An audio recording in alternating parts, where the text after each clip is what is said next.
विष्णू सहस्रनाम चिंतनमाला। आतापर्यंत 75 श्लोक आपण बघितले। आता श्लोक 76वा बघूया। आधी श्लोक वाचते। शुभांग शांतिद श्रेष्ठा कुमुद कुवलेशयः गोहितो गोपतिर्गोप्ता वृषभाक्षी वृषप्रियः। या श्लोकातलं पहिलं नाम आणि क्रमाप्रमाणे 586 नाम। शुभांग हा ओम शुभांगाय नमः सुंदरां तनुं धारयन् शुभांगः। आदि शंकराचार्य भाष्य करताना लिहितात की ज्याची सर्व अंगे व आकार अत्यंत सुंदर आहे, त्यामुळे जो अतिशय मनोहारी व रूपवान आहे असा, म्हणजेच ज्याची अंगोपांग शुभ होय तो शुभांग। देह हा बोलून चालून विटाळाचा गोळा आहे, तो ज्याने धारण केला त्याला शुभांग कसे म्हणावे। देहाचा जन्म शुक्र शोणितातून झालेला, मल मूत्र लालाश्लेष्म रक्त मांस अस्थिचर्म इत्यादींनी तो आतून बाहेरून भरलेला। त्याला तुम्ही कितीही निर्मळ ठेवण्याचा प्रयत्न केला तरी तो कितीसा शुद्ध होणार। त्यामुळे देहाभिमानी जीवाला केव्हाही शुभांग म्हणता येणार नाही।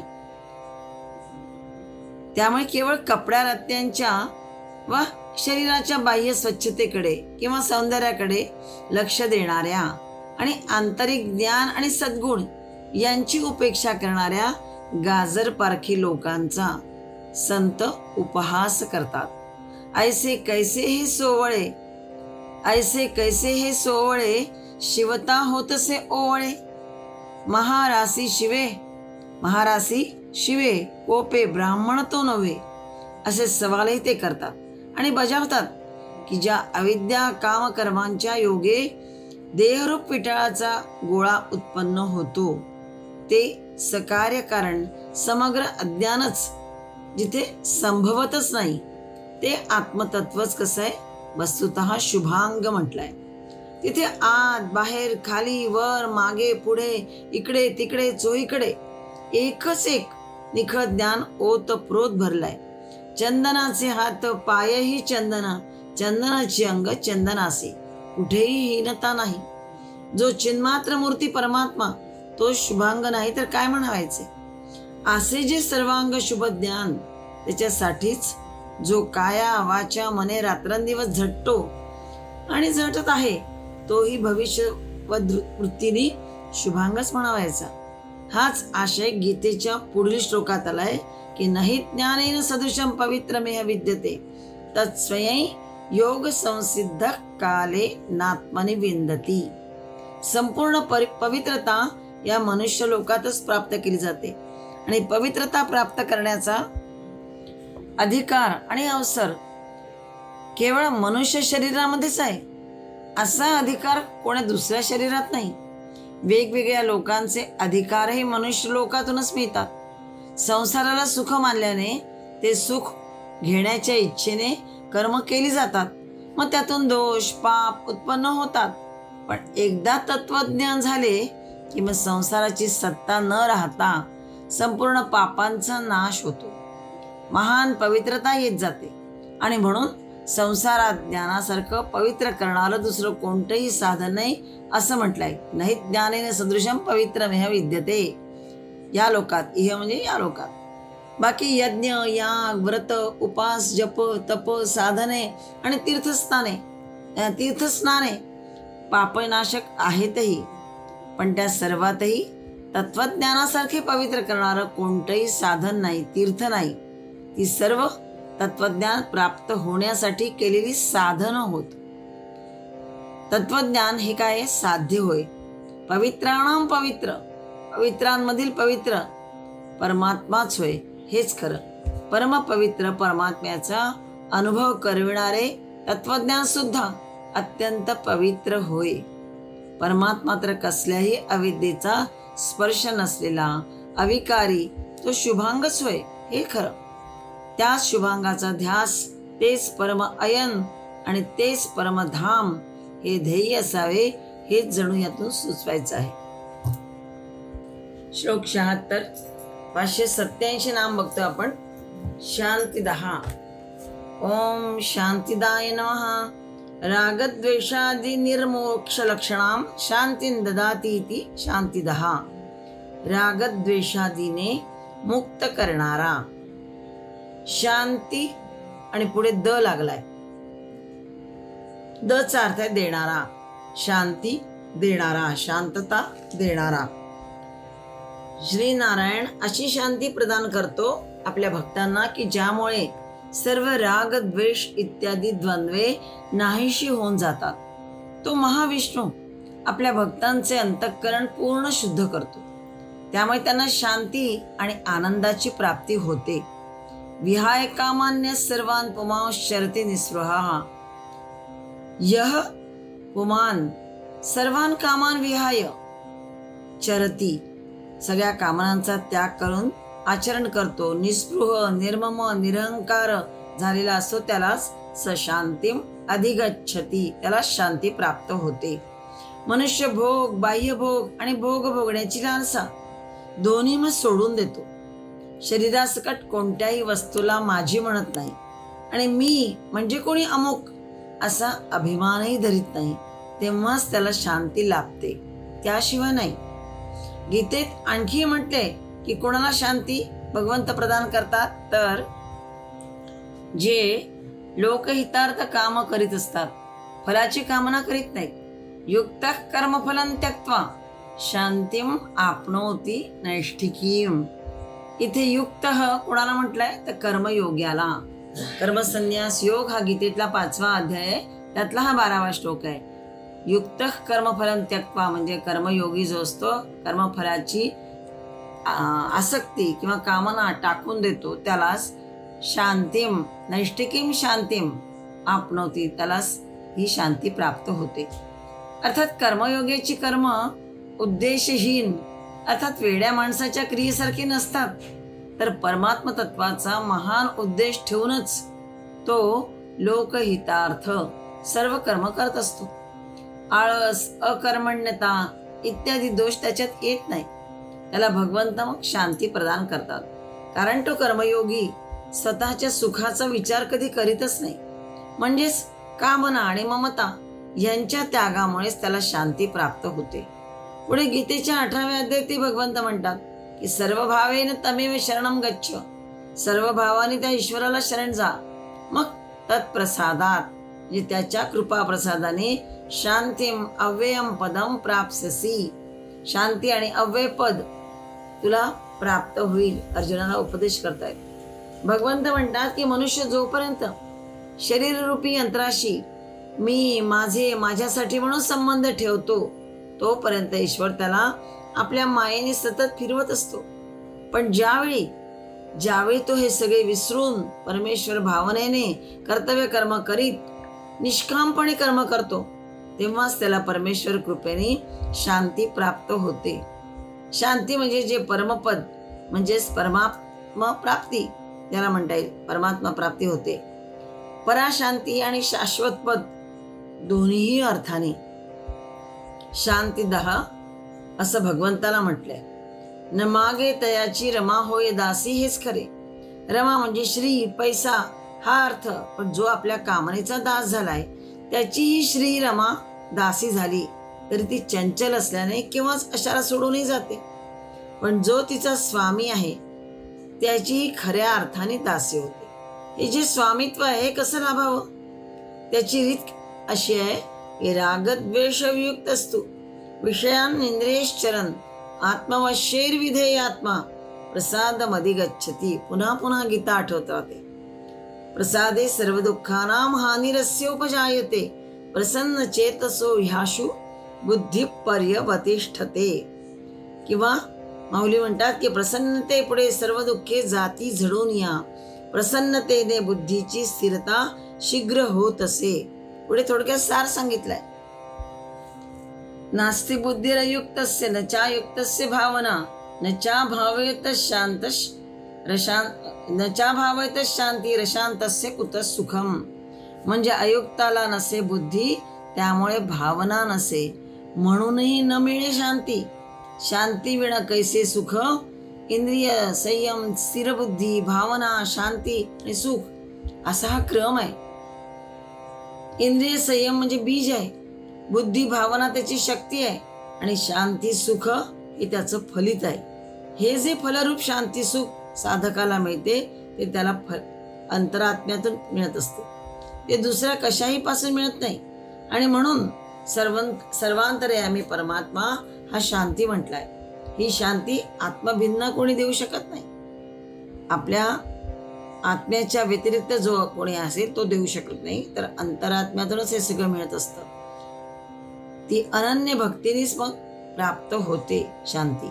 अनन्य चेता सतते यो मां स्मरते नित्यशः. जो अनन्यतेने अनन्य चेतस होऊन मला स्मरतो, माझंच भजन पूजन करतो नित्यशः म्हटलंय. अशा भक्तासाठी साधकांसाठी भगवंत कसे शांतीदह म्हणजे शांती देणारा असावा याचाच या शंकाच नाही.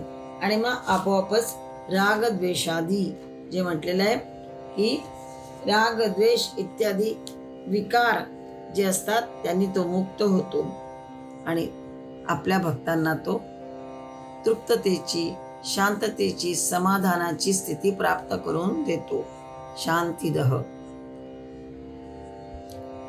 श्लोक 76 588 नाम बघते आपण. स्रष्टा. ओम स्रष्टे नमः. सर्गादौ सर्वभूतानि ससर्जेति स्रष्टा. सर्गादौ म्हणजे सर्गारंभी सर्व भूत मात्रांना जो निर्मितो, ससर्जेति म्हणजे जो निर्मितो तो स्रष्टा म्हणून ओळखला जातो.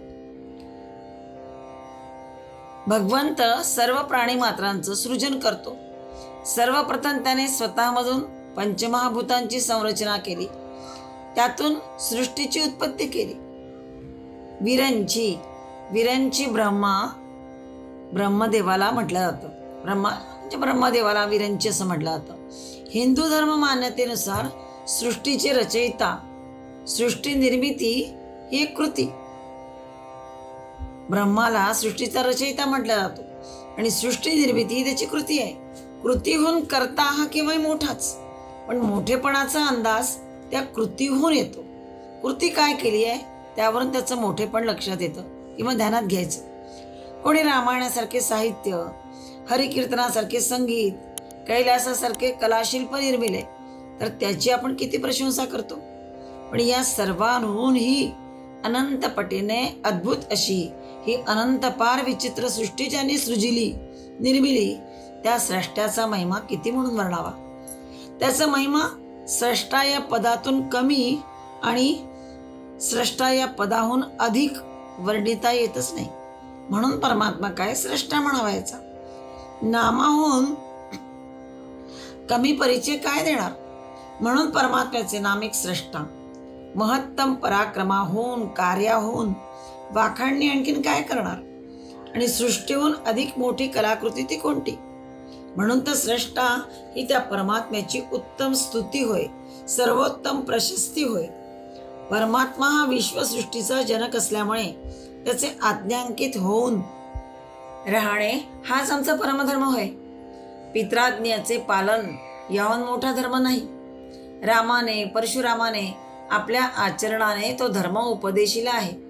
आमचं जीवन आणि जीवनातील सर्व लाभ ज्याच्यामुळे आम्हाला प्राप्त झाले त्याचे ऋण आमच्यावर किती म्हणावे. ते आम्हाला केव्हाही फेडणे शक्य नाही.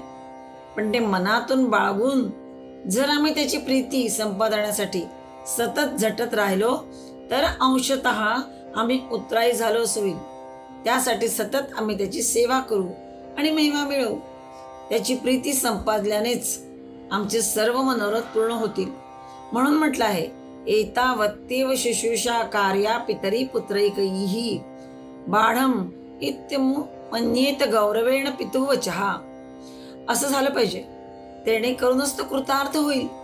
वेदाज्ञा किंवा शास्त्राज्ञा ही परमात्म्याची परमपित्याची आज्ञा होय.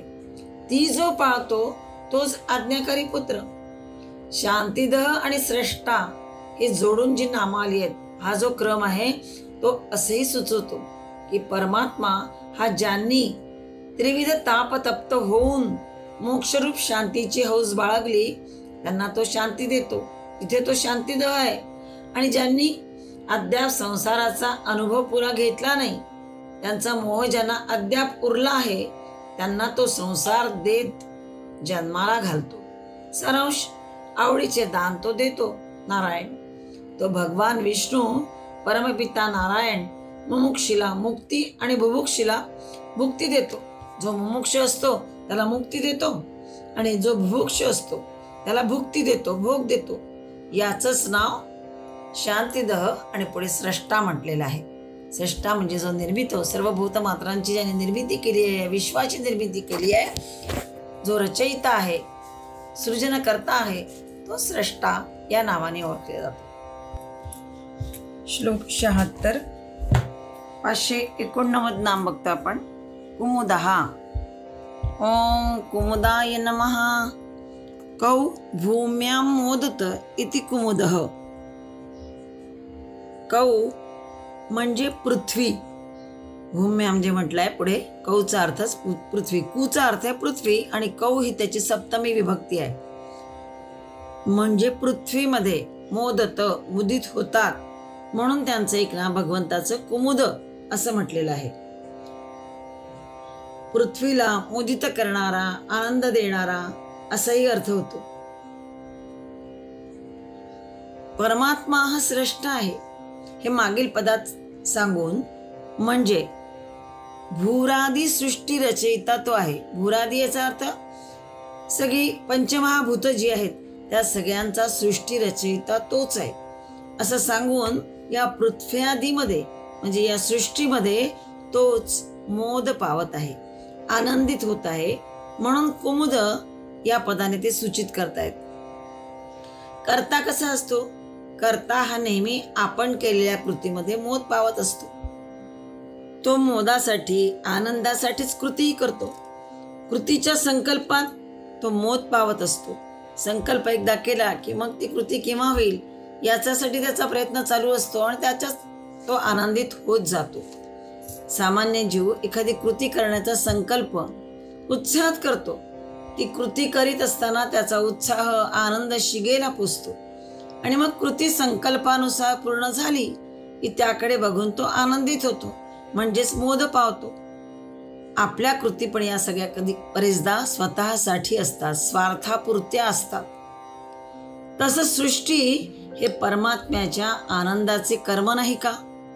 परमात्मा स्रष्टा बनून, रचयिता बनून जीवांना सुद्धा जणू अनुकरण करायला सांगत आहे. काही नवीन उत्पन्न करून त्या सृष्टीची पूजा करा हे जणू सांगायचे. कर्म हे त्या सृष्टीकर्त्याची पूजा होय. जी सृष्टीची झीजच करतात ती भरून काढण्यासाठी, जीवनासाठी नवनिर्मिती काही करीत नाहीत. ते सृष्टीकर्त्याचा जणू अवमान करतात.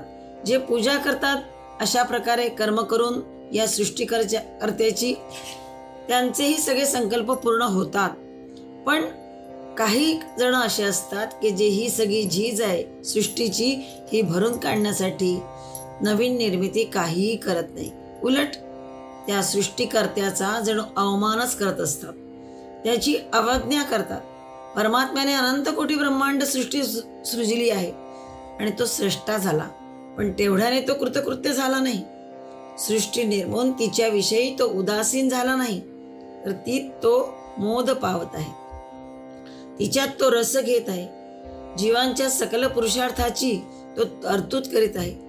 कर्म आणि ज्ञान यांच्या योगे जीवासाठी तो हे सगळी तरतूद करून ठेवतो.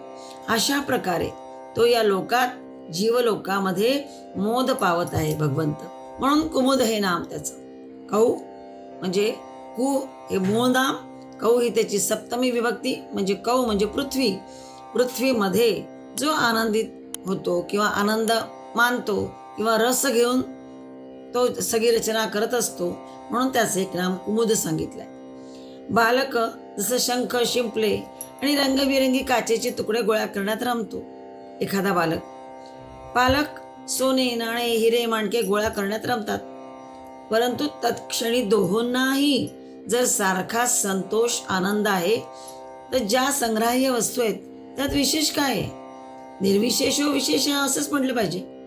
जीवांच्याही ज्या तुच्छातितुच्छ किंवा उच्चाति उच्च अभिलाषा आहेत त्यांच्यात तरी विशेष काय आहे? सर्व पुरुषार्थ या दृष्टीने समानच आहे. परमात्मा जीवरूपाने त्या सर्वात समान रमत आहे, समान मोद पावत आहे. मुंगीला साखरेचा कण वेचताना जो आनंद, तोच हत्तीला उसाची मोळी चघळताना होतो.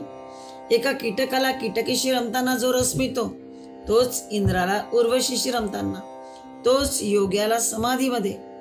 संतोष जर समान आहे तर अवांतर उच्चावच परिग्रह, या भेदाची किंवा भोगाची किंवा त्यागाची ही किंमत सारखीच आहे. या दृष्टीने परमपुरुषार्थ आणि अवर पुरुषार्थ किंवा सामान्य पुरुषार्थ भेद जो आहे तो अकिंचित कर आहे. जीव एकाच ठाई रमत नाही, त्याबद्दल त्याला बदल हवा असतो त्याला जीवाला. जसं चंचरिक या फुलावरून त्या फुलावर बागडत असतो, फिरत असतो, तसा हा जीव एक ठाई रमत नाही. त्याला मोक्ष मिळाला तरी तिथेही तो फार वेळ रमत नाही, तो पुन्हा अवताराकडे वळतो, हे पुन्हा सांगितलेलं आहे. आणि याचंच नाव कुमुद. कौ पृथिव्याम अवतार शतम गृह्णन मोदते इति कुमुद. मुक्त आणि मुक्तेश्वर जसे असतात त्याप्रमाणे, म्हणजे मुक्त झालेला जो आत्मा असतो तो हा पुन्हा पुन्हा पृथ्वीवर येऊन आनंद देत असतो. कारण म्हटलंच आहे, परित्राणाय साधूनां विनाशाय च दुष्कृतां धर्मसंस्थापनार्थाय संभवामि युगे युगे.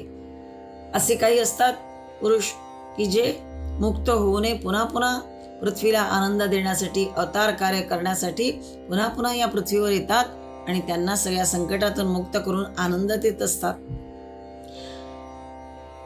विष्णू अवतार रूपाने येतातच अशा प्रकारे. इथे मुक्तांना आणि मुक्तेश्वराला म्हटलेलं आहे. मुक्तेश्वर म्हणजे काय, तर मुक्ती देणारा जो परमेश्वर, म्हणजे मुक्त झालेला आत्मा आणि मुक्ती देणारा परमेश्वर, असे दोन प्रकारे जे नावं घेतलेली आहेत, मुक्त आणि मुक्तेश्वर अशा अर्थाने. तर मुक्ताना आणि मुक्तेश्वराला वैकुंठात काय काम, मुक्तेश्वर सुद्धा अवतार घेऊन पुन्हा पुन्हा येतो आणि या पृथ्वीवर आनंद निर्माण करतो. वैकुंठात सुद्धा आराम हरामच आहे असंच मानतात. तिथे बसून स्वस्थ बसून करमले तर पाहिजे ना त्यांना. मग ते मुक्त आणि मुक्तेश्वर म्हणजे मुक्त आत्मा आणि मुक्तेश्वर या पृथ्वीवर या जीवलोकात मोद करायला येतात. ते सगळी कर्मे करतात पण त्यात फलहेतू नसतो. अशा प्रकारे ते मोक्षच धरेवर आणीत असतात आणि इतर जीवांना सुद्धा अनुकरण करणारा भाग पाडीत त्या दृष्टीने त्यांचा आचरण चालू असतं. आणि मग इतर जीवांनी सुद्धा त्यातून मुक्त होत जावं आणि पृथ्वीला आनंद देत कर्म करत राहावे, हेही जणू त्यांना सांगायचं असतं. असा हा मुक्तही म्हणजे मुक्तात्माही आणि मुक्तेश्वर सुद्धा असे दोन्हीही तसे कुमुद म्हटलेले आहेत. म्हणजे भूम्या मोदत, या पृथ्वीत मुदित होतात किंवा आनंद देणारे असतात.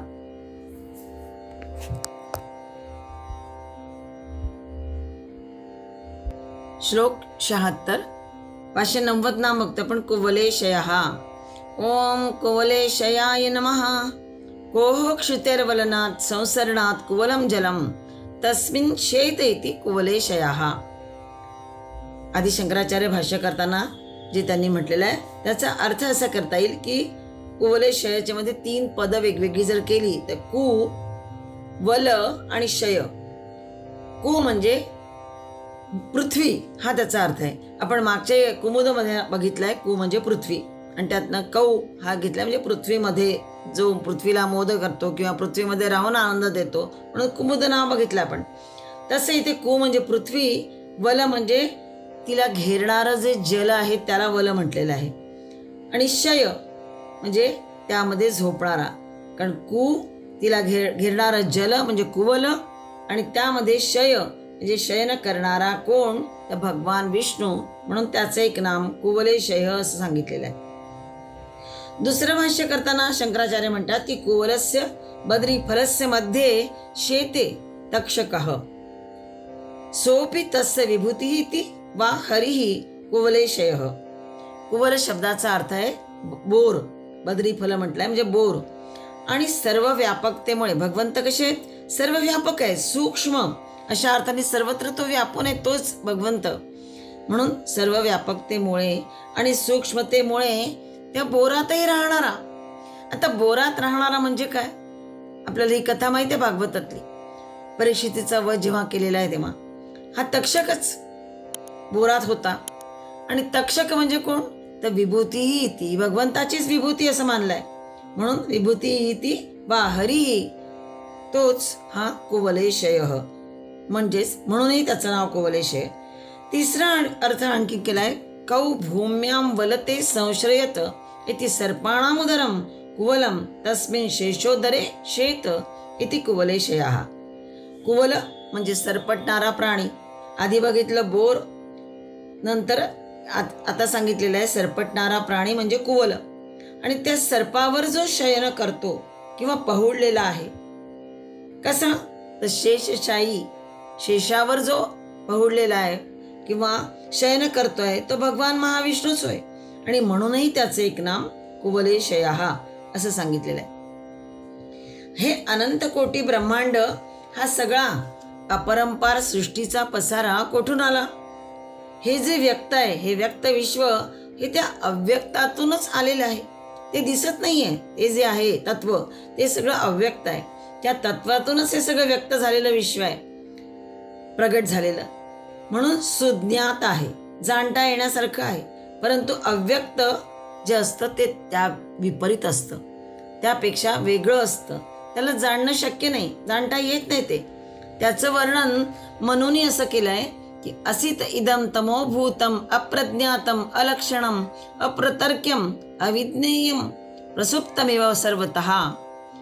अशा या अव्यक्तार्णवाच्या तळाशी कोण आहे? तर ते अक्षर. अक्षर म्हणजे ज्याचा नाश होत नाही, अविनाशी असं ते अक्षर ब्रह्म, ते विश्वबीज होय. तेच काय आहे? अक्षर म्हणजे विश्वबीज. आणि ते निलीन आहे त्या ठिकाणी. तिथून हा विश्वाचा हा जो प्ररोह आहे हा प्रसृत झालाय.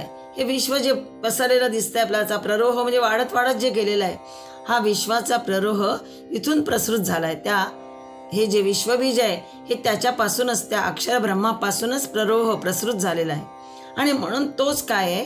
कुवलेशय म्हणायचा. परमात्म्याची, भगवान विष्णूची क्षीरसागर शाही तशी शेषशाही म्हणूनही प्रसिद्ध आहे तो भगवान विष्णू. जलाप्रमाणे हा शेषही अव्यक्त स्वरूपच आहे. हा शेष दिसत नाही म्हणून त्याला अव्यक्त स्वरूप म्हटलेलं आहे. सर्व व्यक्ताकार मावळल्यानंतर हे जे व्यक्त विश्व आहे हे सगळं प्रलय काळामध्ये मावळल्यानंतर जो शेष राहतो, उरतो, शिल्लक राहतो, ज्याला म्हणता येईल, जो शेष म्हणजे अवशेष राहतो, तोच काय? अव्यक्तच म्हणावा याचा. आणि त्याच्याच तल्पावर हा विश्वाधार परमात्मा बहुडलेला असतो. आणि म्हणून कुवल म्हणजे शेष नाग या अर्थी कुवल शब्द असा व्युत्पादिला जाईल. कुत्सितम वक्राकारम वलती सर्पती इति कुवलः सर्पः तस्मिन् शेते इति कुवलेशयः कुवलेशयः असं भाष्य केलेलं आहे. पुन्हा कुहुकम अंधकारः. आणि या अंधकार म्हणजे त्या अंधकाराच्या मंडलात, तस्य वलम मंडलम, त्या अंधकाराच्या मंडलामध्ये दिनात्य शेते. हा कसा आहे? हा पहुडलेला आहे. अंधकाराच्या याच्यात हा पहुडलेला आहे, जणू वेढलेला आहे. आता हा कोण? तर इथे सूर्य म्हटलेला आहे. सूर्य दिवसभर चालतो आणि सायंकाळी असताच जाऊन या अंधकाराच्याच वळ्यामध्ये पडदाड जणू आराम करतो, झोपतो. अंधकारः तस्य वलम मंडलम कुवलम जे म्हटलंय ते, तस्मिन् अंधकारे मंडले दिनात्ये शेते. तर हा कोण? तर सूर्य. म्हणून आणि हा सूर्य म्हणजेच भगवंताची ही विभूती. अशाही अर्थाने जर बघितलं तरीही तो कुवलेशय. अंधकाराच्या वळ्यामध्ये जेव्हा दिवसभर तो चालत असतो तेव्हा सायंकाळी असतात जाताना तो त्या अंधकाराच्या वळ्यामध्ये पडद्याआड जणू आराम करतोय, झोप घेतोय. ध्रुव प्रदेशात 4-4 महिन्यांची रात्र असते. त्या काळामध्ये सूर्यदेव त्या अंधारात जणू झोपून राहतो. शेते म्हणजे झोपलेला असतो, म्हणून तो कुवलेशय म्हणावा का? पण हा सगळा वेगळा विषय आहे. या अंधकारालाच वेदांमध्ये वृत्र म्हटलेलं आहे. वृत्र म्हणजे झाकणारा, बाधा ज्याला म्हणता येईल असाही अर्थ आहे. अडथळा, बाधा किंवा आवरण. वृत्रचा एक अर्थ घेतलाय आवरण. संस्कृतमध्ये अही असा अर्थ केला तर जो वर बघितला आपण आधी तो साप, अही म्हणजे साप, या अर्थाने सापाच्या वेटोळ्यात अडकून, तस्य वलयम मंडलम कुवलम, म्हणजे त्या सापाच्या वेटोळ्यामध्ये जणू अडकून हा कुवल, त्याच्या वेटोळ्यात अडकून राहिलेला हा सूर्यही, कारण सूर्यही अंधकाराच्या वेटोळ्यात अडकून आराम करतोय जणू काही, अशा अर्थाने म्हणूनही, आणि हे सगळी भगवत विभूती म्हणूनही कुवलेशय, अशाही अर्थाने याचे अर्थ केलेले आहेत. दीर्घकाल अज्ञानंधकारात निश्चेष्ट पडून राहणारा जीव परमात्म्याचाच अंश आहे, पण जीवात्मा म्हणून आलेला आहे. हा सुद्धा कुवलेशयच नाही का? कारण हा अज्ञानाच्या अंधकारातच जणू हा जीवात्मा निश्चेष्ट पडून राहिलेला आहे. तो सूर्यवत निशात्य अंधकाराला परास्त करून, म्हणजे या ज्ञानरूपी प्रकाशाला, ज्ञानरूपी सूर्याला परास्त करून जर प्रकाशवान व्हायचे आहे तर त्याचीच चिंतन मनन करायला हवे. कोणाचे? त्या भगवान विष्णूंचे, त्या कुवलेशयाचे, ज्यांनी या शेषावर आपलं शयन केलेलं आहे, त्या भगवान विष्णूंचीच आराधना करायला हवी. म्हणजेच मग ज्ञानमार्गाकडे जाण्याचा जो मार्ग असतो तो सापडतो. असतो मा सद्गमय, आम्हाला भगवंताची प्रार्थनाच केलेली आहे की आम्हाला असताकडून सताकडे ने, तमसोमा ज्योतिर्गमय, अंधकाराकडून आम्हाला ज्योतीकडे ने, प्रकाशाकडे ने, मृत्योर्मा मृतम गमय, म्हणजे मृत्यूकडून आम्हाला अमरत्वाकडे ने, अशी शुभकामना जीवाने सतत करायला हवी. मग तो कुवलेशय, तो भगवान विष्णू, तो आपल्याला ज्ञानमार्गाकडे नेईल. नक्कीच या अज्ञान अंधकारातून काढून आपल्याला ज्ञानमार्गाकडे नेऊ शकतो. अशाही अर्थाने ह्याचा अर्थ बघायचा आहे. वेगवेगळ्या प्रकारे आपण हा कुवलेशयाचा अर्थ बघितलाय. श्लोक 76, 591 नाम बघतो आपण. गोहिता. ओम गोहिताय नमः. गवां वृद्ध्यर्थम गोवर्धनम धृतवानिति गोभ्यो हितो गोहितः. गोर्भूमेः भारावतरणेच्छया शरीरग्रहणं कुर्वन् वा गोहितः. गो म्हणजे गाय किंवा पृथ्वी, हा मागे पण आपण अर्थ बघितले, आणि त्यांचं हित साधणारा तो गोहित. कोणता? भगवान विष्णू. आता भगवान विष्णूंनी श्रीकृष्णावतारामध्ये काय केलं तर गायींचे हितकारी ते होते. म्हणून हितकारी असल्यानेच गोवर्धन पूजा जी वृंदावनातली होती, ती वृंदावनातली गोवर्धन पूजा ब्रजवासींना करायला सांगितली, जेणेकरून पर्वतांचं रक्षण, म्हणजे पाऊस पडणार, वृक्षवेली वाढणार, गायींना चारा पाणी मिळणार, त्या धष्टपुष्ट झाल्या की मग दूध दुभते वाढणार आणि ब्रजवासींना समृद्ध करणार. यासाठी ती गोवर्धन पूजा सांगितली होती. आणि सावकारांची इंद्रपूजा म्हणजेच काय, जणू काही सावकारांची पूजा त्यांनी त्या ठिकाणी करायला नाही सांगितली त्या लोकांना, पण गोवर्धन पूजा करा. गोमातेच्या संरक्षणाकरता, संवर्धनाकरता श्रीकृष्णांनी अनेक प्रकारे कार्य केलेले आहेत. भारतीय कृषीचा गोधन हा एक केंद्रबिंदू आहे. गो शब्दाचा दुसरा अर्थ काय आहे तर पृथ्वी. लौकिक महत्वाकांक्षा आणि त्यांची अमर्यादा जी आहे ती आसक्ती, अपूर्ण विकृत दृष्टी यांचे दुष्परिणामांपासून त्यांनी पृथ्वीचं रक्षण केलं. भारतीय संस्कृतीचं वैशिष्ट्य आणि तिचे रक्षण करते जे ऋषीमुनी, त्यांचेही त्याने रावणासारख्या हितशत्रूंपासून व दुष्टांच्या दुष्कृत्यापासून रक्षण केलं आपल्या वेगवेगळ्या अवतारांमध्ये. म्हणजे पृथ्वीचंही रक्षण करणारा गो, म्हणजे गायींचंही रक्षण करणारा असा हा गोहित. 76 श्लोकातील उत्तरार्ध जो आहे तो गोहितो गोपतीर गोप्ता वृषभाक्षो वृषप्रियाः, हा सगळा श्लोकार्धच काय आहे, गो महिमा गाणारा आहे. गोसेवा हा आपल्या हिंदू धर्माचा, आर्य धर्माचा, वैदिक धर्माचा, वर्णाश्रम धर्माचा एक अनन्यसाधारण विशेष आहे. बाकी कुठल्याही धर्मात तुम्हाला हा विशेष आढळायचा नाही. गो जातीमध्ये काय विशेष आहे की तिची सेवा हा धर्माचा एक महत्वाचा घटक व्हावा. काय विशेष आहे तर गोसेवेला इतकं महत्व कशाने प्राप्त झालंय तर राजे गो ब्राह्मण प्रतिपालक असं बिरुद मिरवण्यामध्ये भूषण का मानू लागले, हे सगळे प्रश्न येतात ना मनामध्ये. प्रार्थनेतही गो ब्राह्मणेभ्य शुभमस्तु नित्यम अशी गोहित कामना केली का जाते. मानव जातीच्या साफल्यात गोसेवेचा तसाच काहीतरी महत्वाचा वाटा असला पाहिजे हे उघड आहे. आयुष्य, बल आणि बुद्धी या सर्वांची वाढ गोरसावर अवलंबून आहे. गोरसामुळे हिंसारूप मांसाहारातून मानव मुक्त होऊ शकतो. भारतीय कृषीची उत्पादक शक्ती गोजातीवर अवलंबून आहे. मशागत, खतपाणी तिच्यापासून मिळतं. गोसेवा म्हणजे काय? मानव सेवा. सर्व सेवा होऊन बसलेली आहे, कारण अनेक महनीय कारणास्तव तिच्या सेवेचं महत्व आहे आणि म्हणूनही मानवाचा परमात्मा गोहित झाला. गोवंशाचा कर्ता आहे. गोपालकृष्णाने गोसेवेचं महत्व दर्शवलं.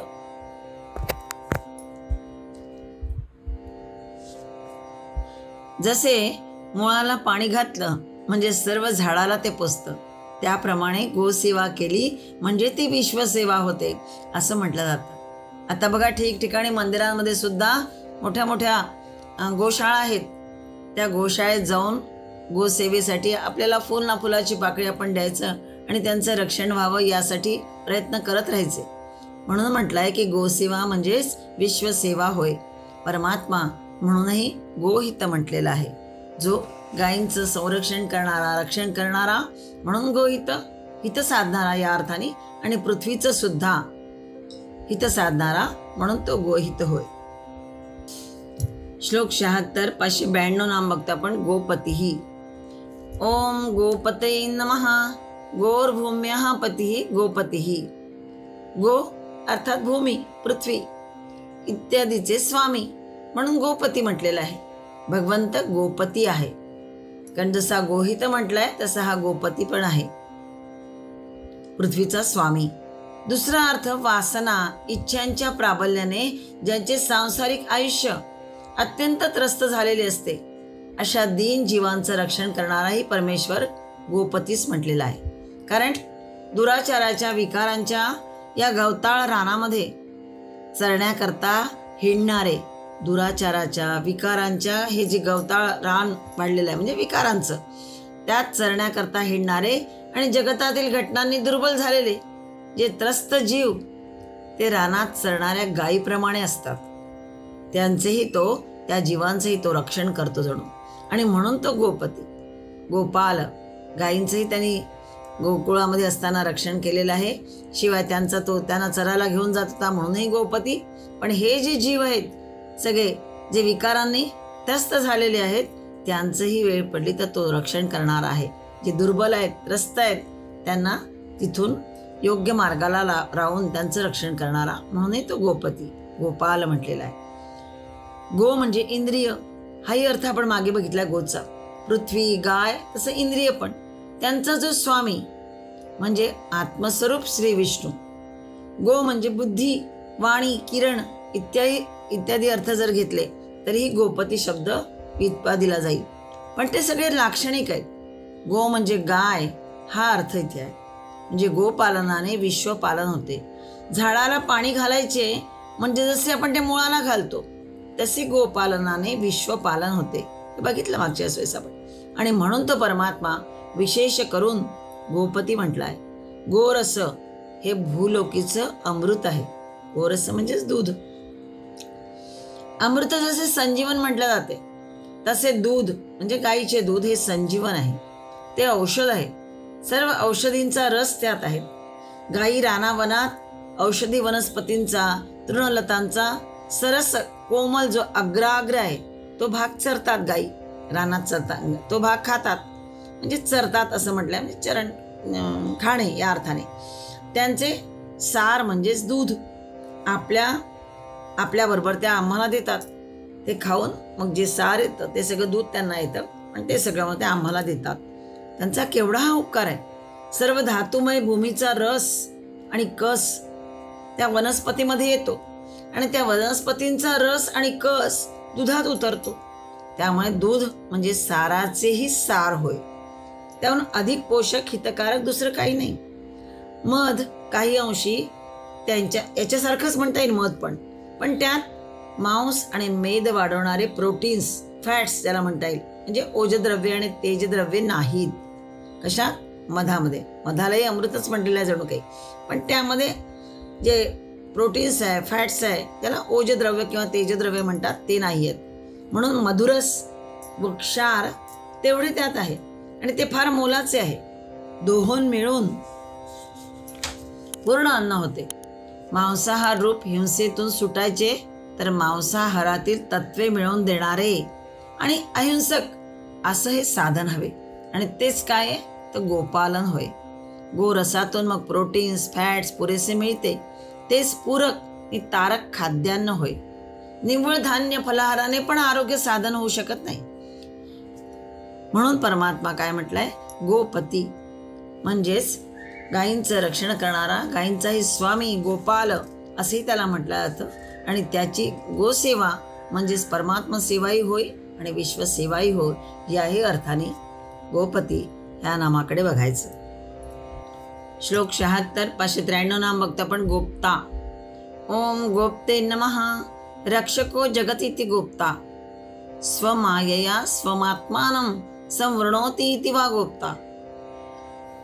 गोप्ता म्हणजे रक्षण करणारा, विश्वाचं रक्षण करणारा.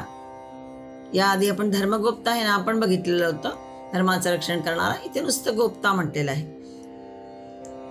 पुढे काय म्हटलंय भाष्यात आचार्यांनी, स्वमायया स्वमात्मानं संवृणोति इति, म्हणजे स्वतःच्याच मायेने, स्वमात्मानं संवृणोति म्हणजे स्वतःला झाकून घेणारा, स्वतःच्याच मायेने स्वतःला झाकून घेणारा, म्हणून त्याचे एक नाम गोप्ता. गोप्ता या मूळ क्रियापदात गुप असा मूळ धातू आहे आणि या क्रियापदाचे दोन अर्थ होतात, गुप आणि गोप्ता हे त्याचं कबुधावी झालेलं आहे. गुप म्हणजे रक्षण करणे, झाकणे, दोन्ही अर्थ आहे. झाकणेमध्ये जो परमात्मा आपल्या मायेने आपले अंतर्यामी दिव्य आत्मस्वरूप झाकून ठेवतो तो कोण, तर श्री महाविष्णू तो होय. भगवंत गोप्ता म्हणजे रक्षक, पालक म्हटला. कुणाचा रक्षक शंका विचारला जाईल तर व्यक्तीचा का, नाही, भगवंत धर्मरक्षक आहे. भारतीय कौरव पांडव जेव्हा धर्मयुद्धामध्ये 18 अक्षणी वीर निवडक सैनिक कामास आले, धारातीर्थी पडले, त्यांचं रक्षण त्यांनी केलं नाही, म्हणजे व्यक्तीचं त्यांनी रक्षण केलं नाही, म्हणजेच तो व्यक्तीचा रक्षक नव्हे, उलट त्यांचा नाशच त्याने तिथे केला. त्याने म्हटलेच होते विश्वरूप दाखवताना, मयैवेते नियता पूर्वमेव निमित्त मात्रम भवसव्य साचिन. हे सर्व शूरवीर आधीच माझ्याकडून मारले गेले आहेत. हे सव्यसाची तू फक्त आता इथे निमित्त मात्र हो, कारण कालोस्मि लोकक्षयकृत प्रवृद्धो. गीताच पुन्हा आठवते, विश्वरूप दर्शन 11वा अध्याय. हे आधी म्हटलं होतं की मी महाकाल आहे, यांना मारणार आहे, यांच्या नाशासाठीच जणू मी प्रवृत्त झालाय. कालोस्मि लोकक्षयकृत प्रवृद्धो, यांच्या नाशासाठी मी प्रवृत्त झालोय. तू युद्ध केले नाहीस अर्जुना तरी हे सगळे मरणारच आहे. म्हणजे त्याची पर्वा भगवंताने केली नाही. तर त्याने काय केलं तर त्याने धर्माचा ऱ्हास होण्यापासून वाचवलं, धर्माचं रक्षण केलं या युद्धामध्ये. कारण दुष्टांचा नाश आणि सज्जनांच्या उद्धारासाठीच वारंवार मी जन्म घेतो, संभवामी युगे युगे, जे म्हटलंय ते या अर्थाने. खरं तर भगवंताला कोणी प्रिय किंवा द्वेष्य नाही, पण जे दुष्ट अधर्माचा प्रचार आणि धर्माचा नाश करतात त्यांचा नाश करून, त्यामुळे जो विस्कळीत झालेला असतो धर्म किंवा समाज, त्या सगळ्या धर्म जो विस्कळीत झालेला ज्याचा नाशाकडे चाललेला आहे, अशा धर्माचं पुनर्बांधणी भगवंत अवतार घेऊन पुन्हा करतात. धर्माला सुप्रतिष्ठित करतात, सम्यक स्थापना करतात धर्माची. धर्माचा नाश कधीही होत नाही. खरं तर त्याचा ऱ्हास होतो किंवा तो थोडा क्षीण होतो, कमी होणं, त्याला ऱ्हास म्हटलंय. गीतेत जेव्हा म्हटलंय की यदा यदा हि धर्मस्य ग्लानिर्भवति भारत, ग्लानी म्हणजे थोडा तो विस्कळीत झालेला आहे, ढिला पडलेला आहे, अशा अर्थाने अभ्युत्थानम धर्मस्य तदात्मानं सृजाम्यहम, त्या धर्माचा अभ्युदय करण्यासाठी जणू मी पुन्हा येतो किंवा जन्म घेतो, अवतार घेतो. पतन अवनती त्याचं ते रक्षण करतात. अन्याय असत्यता याची दंडेली चालू दिली नाही भगवंतांनी. वेळोवेळी अवतार घेऊन धर्मरक्षण करतोच तो. सत्यमेव जयते म्हणून हे ब्रीदवाक्य प्रसिद्धच आहे. म्हणून म्हणता येईल की तो धर्म मर्यादेचा रक्षक आहे. गोप्ता प्राण आणि धन याचा तो रक्षक नाही. ह्या वस्तू कशा आहेत? नश्वर आहेत. अनश्वर केवळ काय आहे? धर्मच होय. आणि तोच कसा आहे? रक्षणीय आहे, रक्षण करण्यायोग्य आहे धर्मच. म्हणून गीतेने त्याला गोप्ता न म्हणता धर्मगोप्ता असं म्हटलंय. 11व्या अध्यायामध्ये म्हटलंच आहे भगवंतांनी, अर्जुनाने स्तुती करताना, त्वमव्येष शाश्वत धर्मगोप्ता. परमात्मा कसा आहे? धर्मगोप्ता नसेल तर धर्माचरण कोण करेल? जर धर्मगोप्ता नसेल परमात्मा तर नीतीचा, धर्माचा अंतिम आधार आस्तिक्य आहे. जे नास्तिक आहेत त्यांची नीती, त्यांचा धर्म अत्यंत बिकट परिस्थितीत टिकणार नाही. सर्व साक्षी, परमन्यायी, सर्व शक्तिमान फलदाता परमेश्वर बसला आहे ना, अशी दृढ श्रद्धा असेल तरच धर्माचरण व्हायचे आणि धर्माचं आपोआपच रक्षण व्हायचं. त्यामुळे धर्माप्रमाणे वागलं की. अशा श्रद्धेच्या अभावी काही लोक कसे करतात, जर त्यांनी त्याप्रमाणे धर्माचरण करणारे नसतील किंवा त्यांची त्यावर श्रद्धा नसेल तर ते काय करतात? यावत जीवे सुखम जीवेत, जोपर्यंत जीवन आहे तोपर्यंत सुखाने जगावे. ऋणम कृत्वा घृणम पिबेत, ऋण काढून मौज मजा करावी. तूप प्यावे याचा अर्थ मौज मजा करावी. कारण ते म्हणतात भस्मीभूतस्य देहस्य पुनरागमनम कुतः. हा देह कसा आहे? नाश होणारच आहे. पुन्हा कुठे आगमन येणार आहे? म्हणजे पुन्हा कुठे पुनर्जन्म आहे? म्हणा अत्यंत आनंदात हवे तसं वाटेल तसं वागा, सुखोपभोग घेत राहा, असं काही लोक म्हणतात. म्हणजेच ते मग धर्माचरणाप्रमाणे वागणारे नसतात. पण जे धर्माप्रमाणे वागणारे असतात त्यांच्यासाठी हा फलदाता परमेश्वर कसा आहे? त्यांना योग्य मार्ग दाखवणाराही आहे. पुन्हा पुन्हा जन्म घेऊन, अवतार घेऊन आपल्या अनुयायींना किंवा आपल्यावर श्रद्धा ठेवणाऱ्यांना तो योग्य मार्गाला नेणाराही आहे. गोप्ता म्हणजे धर्माचं रक्षण करणारा. नास्तिकता तिथे नको आहे. नास्तिकता ही सगळ्या पापाचं मूळ आहे. पण परमात्मा कसा आहे? धर्मगोप्ता आहे, गोप्ता आहे, धर्माचं रक्षण करणारा किंवा स्वतःच्या मायेने स्वतः झाकून घेणारा, म्हणूनही गोप्ता. दोन्ही अर्थाने तो गोप्ता म्हटलेला आहे. श्लोक 76 594 नाम बघता आपण. वृषभाक्षः. ओम वृषभाक्षाय नमः. सकलान कामान परशुके अक्षिणी अस्येति वृषभो धर्मः स एव वा दृष्टिरस्येति वृषभाक्षः. यात 2 पद आली आहेत. एक वृषभ आणि दुसरा अक्ष, दोन्ही मिळून वृषभाक्ष असं नाम झालेलं आहे. वृषभ म्हणजे बैल, हा अर्थ आपल्या सगळ्यांना माहिती आहे. पण वृषभाचा दुसरा अर्थ उत्तम आणि वृषभ म्हणजे धर्म, हाही अर्थ आहे. आणि अक्ष म्हणजे डोळा. भाष्यात जे म्हटलंय की नारायणाचे डोळे धर्मस्वरूप आहे. वृषभो धर्म स एव वा दृष्टी अस्य इति. याची दृष्टी आहे म्हणून नारायणाचे डोळे जे किंवा याची दृष्टी जी आहे ती कशी आहे? धर्मस्वरूप आहे, म्हणून त्याचं एक नाम वृषभाक्ष म्हटलेलं आहे. भक्तांच्या सर्व आशा आकांक्षावर सकलान कामान म्हटलेलं आहे पहिल्यांदा भाष्य करताना. सर्व आशा आकांक्षावर पूर्णतेचा वर्षाव करणारे डोळे, वर्षुके अक्षिणी, वर्षाव करणारे डोळे असलेला हा वृषभाक्ष म्हणूनही हा अर्थ आलेला आहे. भक्तांनाही तो धर्मदृष्टी प्राप्त व्हावी अशी त्याची इच्छा असते आणि त्याप्रमाणे तो त्यांच्यावर कृपाही करतो. काही ठिकाणी याचा अर्थ असा लावलाय की वृषभस्य अक्षिणीयस्य सह वृषभाक्ष म्हणावायचा. म्हणजे सुंदर डोळ्यांना सामान्यतः मत्स्याची किंवा हरणाच्या डोळ्याची उपमा देतात किंवा कमलाक्ष म्हणजे कमलदलाची उपमा देतात.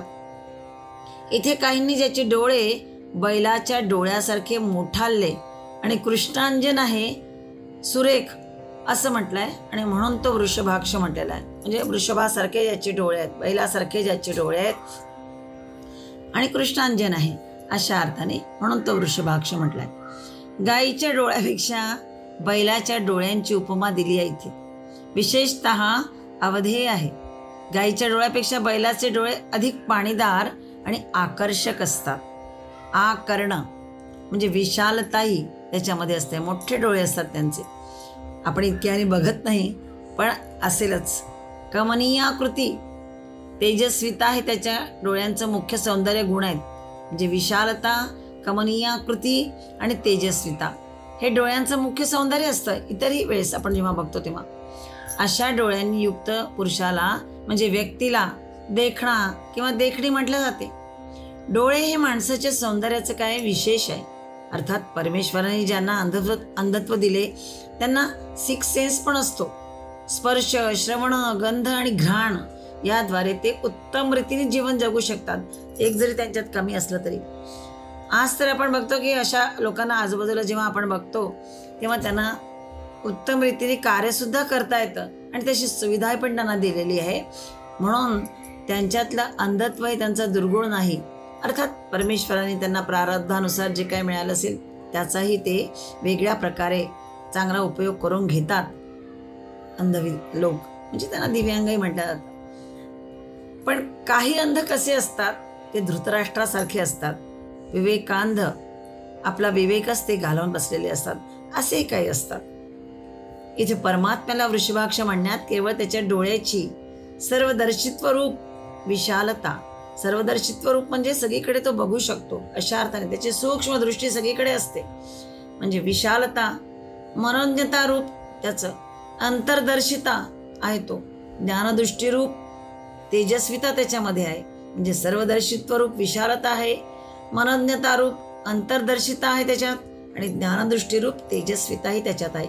इत्यादी महत् गुणच भगवंताचे सूचित करतात या नामातून. तर वृषभ आणि अक्ष या शब्दातून, या नामातून परमात्म्याची दूरदृष्टी सांगायची आहे. धर्म कसा आहे? चतुष्पाद. वृषभ तसाच चतुष्पाद, 4 पायांचा, म्हणून कल्पिला आहे जणू काही. तर धर्माचे चतुष्पाद कोणते? तर सत्य, दम, दया, दान हे त्याचे 4 पाद आहे धर्माचे. या 4 गुणांशांनी मिळून धर्म संपूर्ण होतो. अक्षी शब्द उघडच दृष्टीवाचक आहे. अक्ष म्हणजे दृष्टी आणि अक्षी म्हटलंय तर दृष्टीवाचक तो आहे. सारांश परमात्मा हा धर्मदृष्टी आहे हे सूचित करण्यासाठी जणू काही वृषभाक्ष म्हटलेलं आहे. आणि सत्य, दम, दया, दान हे 4 गुण अंगीकारले, दैवी गुण ज्याला म्हणता येईल, हे जर अंगीकारले तर धर्माचरण त्या दृष्टीने करता येतं. आणि अशा प्रकारचं धर्माचरण करणं म्हणजेही भगवंताची सेवा होय. भगवंत तर वृषभाक्ष होयच. श्लोक 76.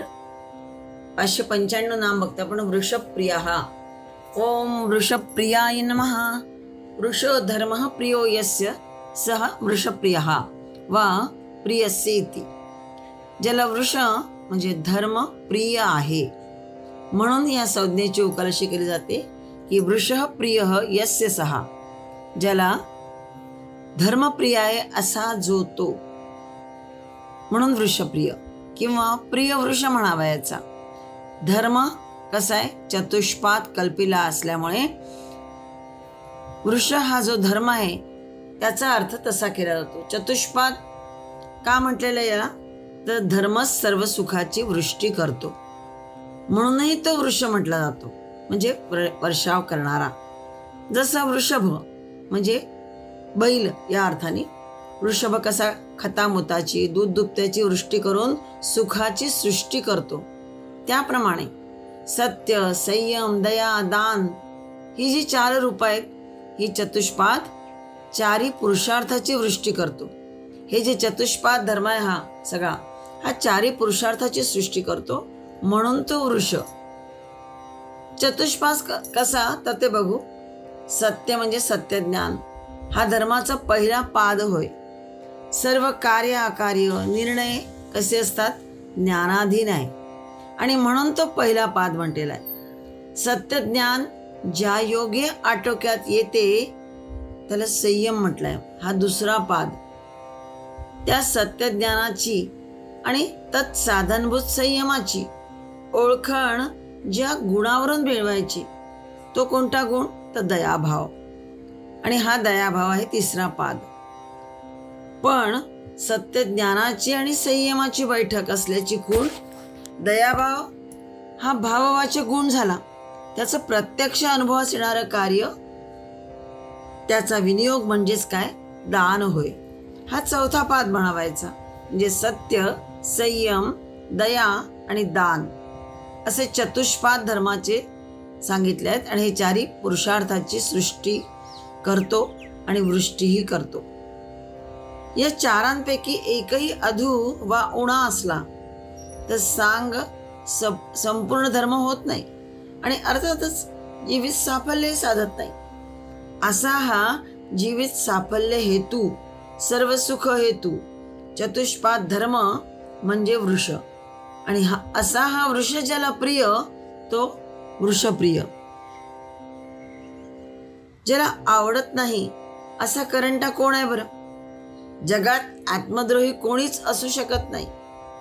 भ्रमामुळे आत्मद्रोहाचे कृत्य माणसाकडून होऊ शकतं, पण म्हणून तो आत्मद्रोही नाही म्हटला जाणार. जास्तीत जास्त भ्रांत म्हटला जाईल. जर हे सगळं आवडलं नाही त्या करंट्या जीवात्म्याला तर त्याला आत्मद्रोही नाही म्हणता येणार, तर त्याला करंटा म्हटला जाईल. कारण भ्रांत म्हटला जाईल अशा अर्थाने. स्वभावतः जर सर्व सुख काम असल्यामुळे, म्हणजे सर्वजण सुखकाम आहेत. सुखकाम याचा अर्थ सुखाची इच्छा करणारे असल्यामुळेच, आणि सुखाचाच हेतू काय आहे? धर्म.